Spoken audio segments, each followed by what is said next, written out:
Assalamualaikum warahmatullahi wabarakatuh. Perkenalkan, nama saya Nur Aini, NPM 2011-10451. Baiklah, di video kali ini saya akan mengerjakan tugas mata kuliah konsep dasar IPA yang diampu oleh Bapak Ferdi Zulkarnain, MPD. Baiklah, di sini saya akan membahas tentang virus dan bakteri. Yang pertama, struktur virus. Bisa kita lihat pada gambar, struktur tubuh virus terdiri atas 4 bagian utama, yaitu kepala, isi tubuh, ekor, dan kapsid. Struktur kepala virus memiliki kepala berisi DNA atau RNA yang menjadi bahan genetik kehidupannya. Selanjutnya, reproduksi virus. Berdasarkan tahapan-tahapannya, daur hidup virus dapat dibedakan menjadi daur litik dan daur lisogenik. Pada daur litik terdapat 5 fase. Yang pertama, fase absorpsi. Fase absorpsi ditandai dengan melekatnya ekor virus pada dinding sel bakteri. Nah, setelah menempel, virus mengeluarkan enzim lisozim atau enzim penghancur, sehingga terbentuk lubang pada dinding bakteri atau sel inang. Yang kedua, fase infeksi. Setelah terbentuknya lubang, kapsid virus berkontraksi, memompa asam nukleatnya yaitu DNA atau RNA masuk ke dalam sel. Jadi kapsid virus tetap berada di luar sel bakteri. Jika telah kosong, kapsid terlepas dan tidak berfungsi lagi. Yang ketiga, fase sintesis. DNA virus mereplikasikan dirinya berulang kali dengan jalan mengkopi dirinya membentuk DNA virus dalam jumlah yang banyak. Selanjutnya, DNA virus tersebut melakukan sintesis protein virus yang akan dijadikan kapsid dengan menggunakan ribosom bakteri dan enzim-enzim bakteri. Lalu yang keempat yaitu fase perakitan. Pada fase perakitan ini, kapsid yang mula-mulanya terpisah antara bagian kepala, ekor, dan serabut ekor disatukan menjadi kapsid virus yang utuh. Kemudian DNA virus masuk ke dalamnya, maka terbentuklah tubuh virus yang utuh. Biasanya jumlah virus yang terbentuk yaitu sekitaran 100-200 buah. Yang terakhir yaitu fase litik. Ketika perakitan virus selesai, virus telah memproduksi enzim lisozim lagi, yakni enzim penghancur yang akan menghancurkan dinding sel bakteri. Ketika dinding sel bakteri hancur, sel bakteri mengalami lisis atau pecah, dan berhamburanlah virus-virus baru yang akan mencari mangsa yang lain. Selanjutnya, daur lisogenik. Pada daur lisogenik ini terdapat 7 fase. Yang pertama, fase adsorpsi. Pada fase adsorpsi ditandai dengan melekatnya ekor virus pada dinding sel bakteri. Setelah menempel, virus mengeluarkan enzim lisozim atau enzim penghancur, sehingga terbentuk lubang dan dinding bakteri atau sel inang. Yang kedua, fase infeksi. Setelah terbentuk lubang, kapsid virus berkontraksi, memompa asam nukleatnya pada DNA atau RNA lalu masuk ke dalam sel. Jadi kapsid virus tetap berada di luar sel bakteri. Jika telah kosong, kapsid terlepas dan tidak berfungsi lagi. Yang ketiga yaitu fase penggabungan. Ketika memasuki fase infeksi, DNA virus masuk ke dalam tubuh bakteri. Selanjutnya, DNA virus menyisip ke dalam DNA bakteri atau melakukan penggabungan. DNA bakteri berbentuk sirkuler, yakni seperti kalung yang tidak berujung pangkal. Yang keempat, fase pembelahan. Dalam keadaan tersambung, DNA virus tidak aktif, yang dikenal sebagai profag, karena DNA virus menjadi satu dengan DNA bakteri. Maka, jika DNA bakteri melakukan replikasi, profag juga ikut melakukan replikasi.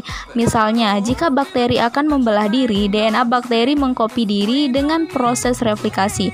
Dengan demikian, profag juga ikut terkopi.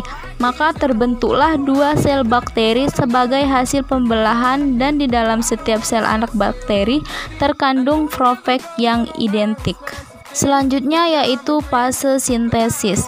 Pada fase sintesis ini, DNA virus mengadakan sintesis, yaitu mensintesis protein untuk digunakan sebagai kapsid bagi virus-virus baru, dan juga melakukan replikasi DNA sehingga DNA virus menjadi banyak.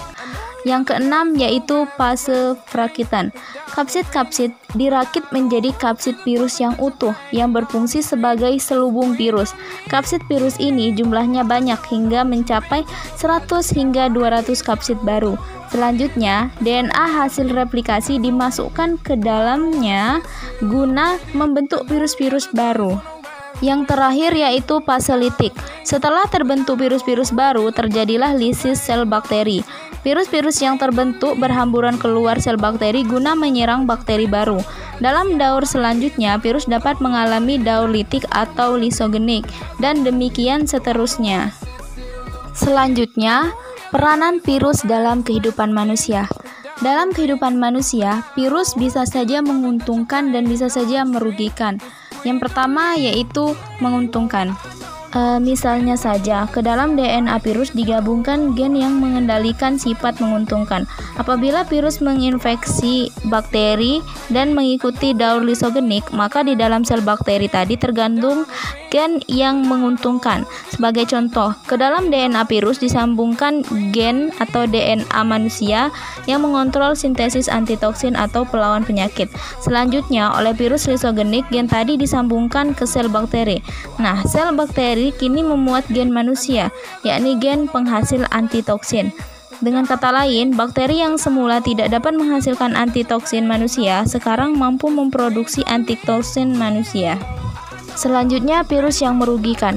Ada beberapa penyakit manusia disebabkan oleh serangan virus, misalnya penyakit mata belek, influenza, polio, cacar, campak, hepatitis, rabies, herpes, gondong, kanker, AIDS, dan Ebola. Yang terakhir yaitu ciri-ciri virus. Ciri-ciri virus yaitu berukuran ultramikroskopis sekitar 20-300 milimikron. Tubuh terdiri atas asam inti yaitu DNA atau RNA saja dan kapsid atau selubung protein. Bentuknya beraneka ragam seperti batang, opal, bulat, dan seperti huruf T, yaitu merupakan parasit sejati atau hidup hanya jika menginfeksi sel inang dan dapat dikristalkan dan dalam keadaan mengkristal bersifat seperti benda tak hidup. Selanjutnya yaitu tentang bakteri. Ciri-ciri bakteri yaitu berbentuk basil atau batang, kokus atau bola, dan spiral. Bakteri merupakan mikroorganisme yang berukuran lebar 0,5 sampai 1 mikron dan panjang hingga 1 omikron. Dapat hidup di berbagai lingkungan, misalnya di tubuh organisme, di tanah, air tawar, air laut, dan sebagainya. Dinding selnya tersusun atas polisakarida yang berikatan dengan protein membentuk peptidoglycan atau asam muramik. Dari dalam selnya ada yang mengeluarkan lendir membungkus dinding sel hingga membentuk kapsul. Bakteri berkapsul biasanya merupakan bakteri patogen. Bakteri ada yang memiliki flagel atau cambuk yang digunakan untuk bergerak, namun ada pula bakteri tanpa flagel yang dapat bergerak. Jika kondisi lingkungan jelek, bakteri dapat membentuk spora. Karena spora berada di dalam sel, maka disebut endospora. Endospora berdinding tebal, tahan terhadap panas dan lingkungan yang jelek. Selanjutnya, struktur tubuh bakteri. Dapat kita lihat pada gambar, struktur tubuh bakteri berturut-turut dari lapisan terluar hingga bagian dalam sel, yaitu kapsul, flagellum, dinding sel, membran sel, mesosom, lembaran, sitoplasma, DNA, ribosom, dan endospora. Selanjutnya, sistem reproduksi bakteri. Reproduksi bakteri ini ada yang secara aseksual dan secara seksual. Reproduksi bakteri secara aseksual yaitu dengan pembelahan biner atau dari satu sel menjadi 2, 4, 8, dan seterusnya. Secara seksual yaitu dengan konjugasi, yaitu dua sel saling melekat, timbul saluran konjugasi. Kemudian isi sel dari satu bakteri yaitu jantan berpindah ke sel bakteri lain yaitu betina, sehingga menjadi peleburan atau rekombinasi DNA dan sitoplasma. Sedangkan reproduksi secara seksual terjadi melalui proses konjugasi. Konjugasi terjadi jika dua bakteri yang berdekatan memunculkan saluran konjugasi. Setelah DNA berpindah, terbentuklah rekombinasi DNA atau penggabungan DNA, yaitu DNA dari bakteri pemberi bergabung dengan DNA bakteri penerima.